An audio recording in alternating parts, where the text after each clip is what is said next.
Hey, hey, Blue Table fans! Today it's time to talk about hard currency. And I admit I'm a little out of my depth here. If anyone has something useful to add, some additional information, I am certainly open to that. But as you may remember, the first rule of Gatelynomics is you have to at least try. Because as soon as you think, well, maybe that's a little too complicated for me, you may as well just sign your name with an X and do as you're told. So anyway, show and tell. This is a silver bar, 10 ounces Troy silver. It's not quite a pound, but it's pretty hefty. And this is pretty neat. And it made me wonder, is it possible to sell, is it possible to, not sell, but is it possible to buy things with this? And in fact, there's a local restaurant that I go to, and I know the owner, and I said, hey, how would you feel about being paid in silver or gold? And he said, I'd be interested in gold. And so the idea would be you'd go there and say, this is what we were talking about. I'd go there, we'd determine what the value would be for like a gift certificate for his store, for his restaurant, for goods. And then you would trade the actual metal for the goods. Now, way back when, when people dealt in hard currency, they didn't actually carry it around, and that's a common argument against having like a gold standard. Well, what are you going to do? Carry around sacks of gold coins? No, you don't. You carry around a piece of paper, or even, this could even be done electronically, just like money is done with debit cards or with, checks or whatever it is. They keep track of how much money you have in your account. Well, it's the same thing. You can keep track of how much hard currency is on deposit at a certain location. So, and again, I'm just a regular guy, just now kind of in the last year learning about all of this. So this is what a silver certificate looks like. And as you may notice, it says at the top, this certifies that there have been deposited in the treasury of, where's the rest of it? Washington, D.C. So it says $5 silver payable to the bearer on demand. So, oh yeah, that's the whole sentence. This certifies that there have been deposited in the treasury of,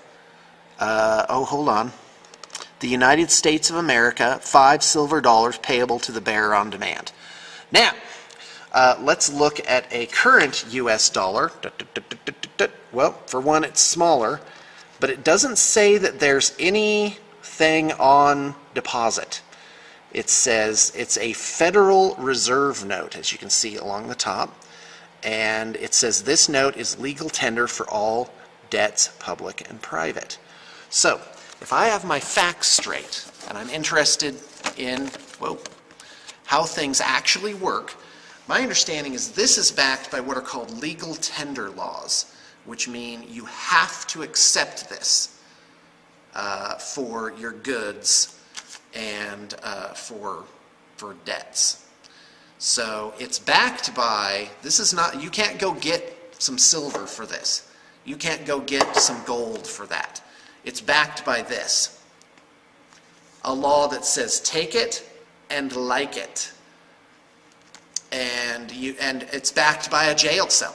If you refuse to accept these notes, you can go to jail. That's my understanding. I haven't actually read it. And it's occurred to me recently how little actually, or how many things I accept without actually going and studying it for myself. Guys, is there even time for that? So, but it occurred to me because I'm looking at this thing and I'm looking how it's been kind of scraped along these edges. It looks like there's little scrape marks. And I'm like, well, does that mean this has been shaved? I'd have to go to a competent dealer and figure out, if that's the case. Or maybe that's just how they look. I'm completely ignorant.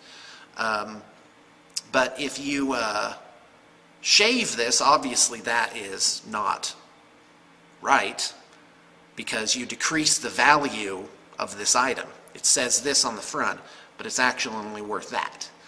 But then it occurred to me, well, guess what? This gets shaved too. When 2 trillion new dollars are put into circulation, guess what? The value of this just went down. It got shaved right in your pocket. You got some of it taken away from you because the value of this dollar was decreased. It was, what's that called? Debasing the currency.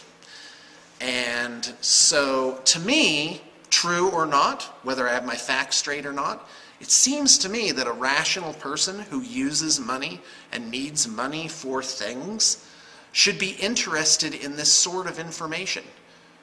You should know, is my currency being debased? Is it being devalued? One indicator of a devaluing currency is prices are going up. So when prices go up, this is just something that I've read, it's only a symptom of inflation. Inflation is actually increasing the money supply. So to my mind, and this gets back to my business, wargaming, is prices for miniatures are going up. They're just going up, bam, bam, bam, like 10% or more per year. And I'm thinking, could it be that the currency supply is being increased by 10% or more per year? And the answer is almost indubitably yes. Yes, it is. Yeah, so, oh, check this out. Somebody sent these to me like anonymously, I don't know why.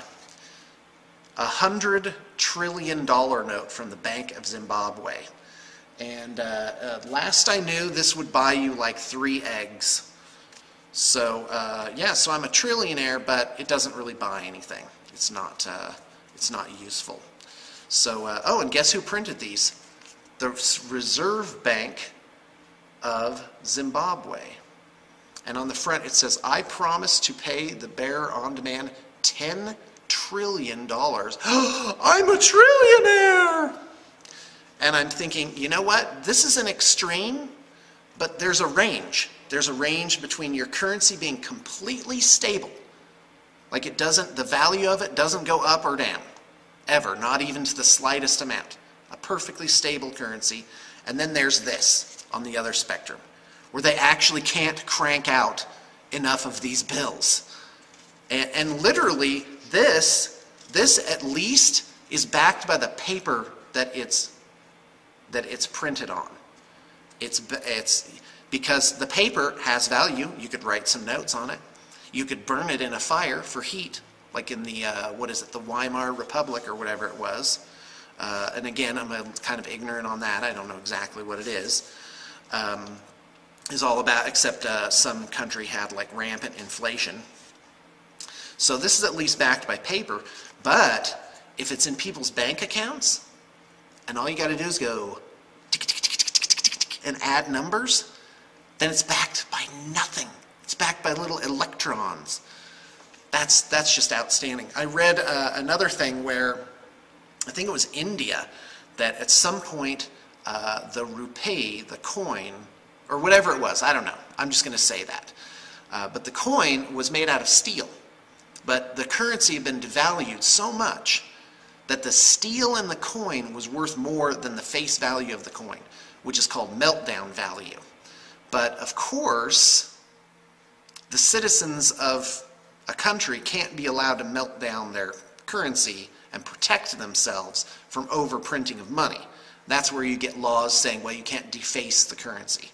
At least that's what I think could be a possible reason for having a law like that legal. It's almost like I feel like I'm being herded.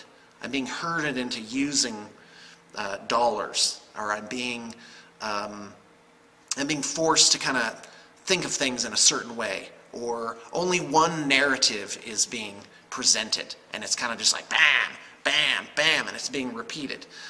And what I'm interested in with the Gatelynomics things is, okay, well, here's the adventure of one regular guy, that's me, trying to figure out what the heck is going on with him. What is going on? And I'm looking around like, I've like raised my head up above the rest of the herd, and I'm like, wait a minute, we're in like a slaughterhouse lot. Like that. Yeah. Wonder what's going on. What's going on?